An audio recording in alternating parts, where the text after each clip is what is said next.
Let me put it this way. When I came back from my first deployment in 2005, there was nothing for us.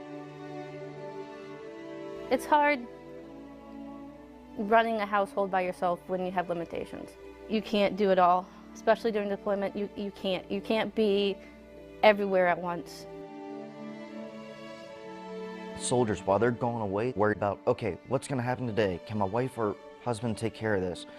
Can my parents take care of this? Are they getting the help they need? Do I have to call somebody to plow my driveway? We found out that the military is really good at turning citizens into soldiers and training them how to be vigilant, how to be good marksmen, how to protect themselves. And as good as we were in one direction, we had little to no expertise in the other. It's very, very difficult for a lot of the service members coming back. And no service member or his or her family should fall through the cracks.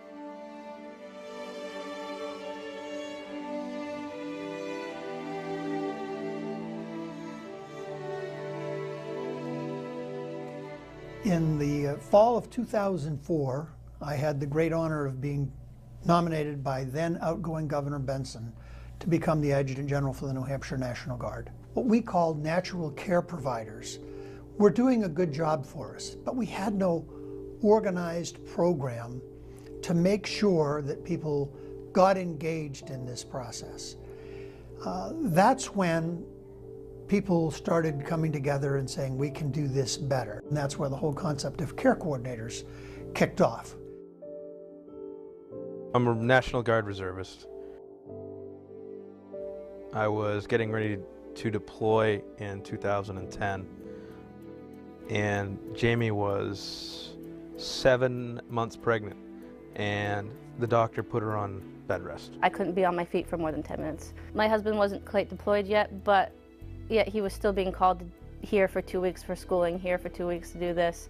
It was hard for me to do the daily tasks. Service members and their families are assigned, each one in New Hampshire who is part of the program is assigned a care coordinator. And I call and I find out if they would like me to check in with them monthly to see if they have any needs that I could help out with, any issues that may need to be addressed. We had just gone through a very, very hard pregnancy prior to Morgan. We had lost that child full term. So my anxiety was up, the doctor's anxiety was up. We had a high-risk pregnancy, and she needed somebody to come in and help out. Karen helped by setting up a helper to come in and take care of all the housework, take our oldest, Abigail, to school. Just making sure that she stayed in bed, because that was important so that she would have a healthy baby, which she did. I'm not one to ask for help, but I honestly believe that if we had not gone for help and asked for help when I needed it, that my youngest might not be here. The program is available as long as it takes for that service member to say, I don't need your help anymore. I was training soldiers prior to deployment to get them ready for deployment. So given that it was my second time getting ready to leave again, it wasn't that big of a deal to me. But now that I had a little toddler running around the house, my biggest issues was, all right, how am I going to get help to take care of my son?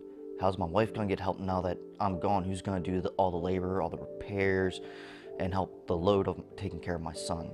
And the more I was able to send emails back and forth to Karen, I felt a lot more comfortable and relaxed and easygoing and able to say, hey, this is what's going on. I'm having these issues.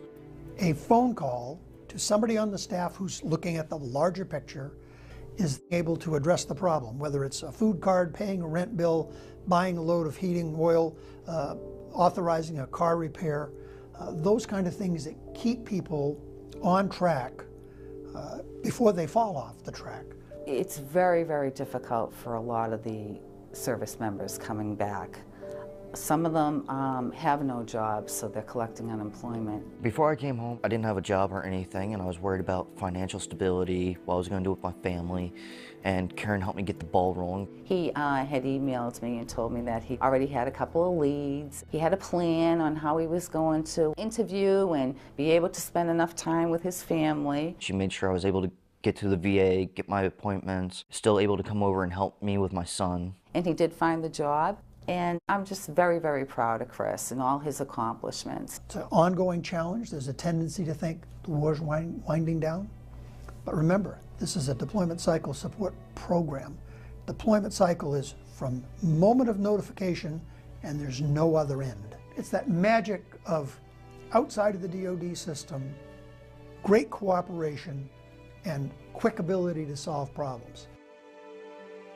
I'm very proud to be a part of a much bigger team that is concerned about our soldiers.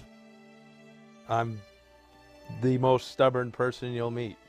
I'm not gonna lie. But you know, when you need help, you need help. You gotta ask. And it's a great program to be able to ask help. It's very beneficial to your soldiers' hearts and minds. Just to get that extra help and add support means a lot more to the soldiers than you realize.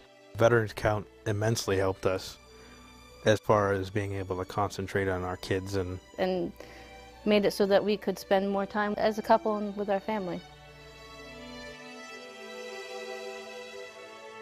The service members and their families have sacrificed a lot for us, and it's the least I can do, or the least I think any of us can do, to be there for them, to make sure that they have everything that they need. They're worth it.